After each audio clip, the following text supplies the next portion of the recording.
So we're just going to talk about the Bible, Yeah. and I want to learn more about it. First off, who wrote it and when? Some people think that Moses wrote it, which he didn't, because Moses didn't exist. So then you have to think, well, who did write it?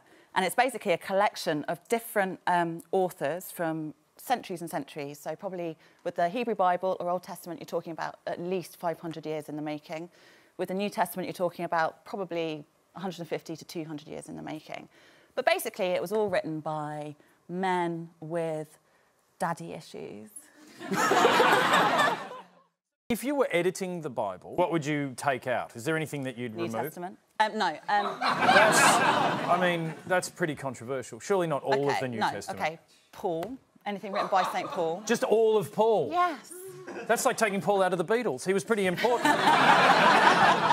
No, because Paul wrote a huge amount of the New Testament. Yeah. He was, by and large, the founder of the church. He is the founder of Christianity. So what have you got against Paul? He goes on and on and on. He's so down on humanity. He's just really kind of like, oh, you humans, you're so bad, you're so sinful. And it's like, oh, come on. We're not that bad. The Hebrew Bible, everyone thinks that the God of the Hebrew Bible, the Old Testament, is the kind of like vengeful, hateful, angry one who's like kicking ass all the time. And that the God of the New Testament is kind of like, oh, I love you. But it's not like that at all. The God of the New Testament, he's gone. He's like not interested at all in humanity. Like he's not really present in the New Testament. It's all about Jesus.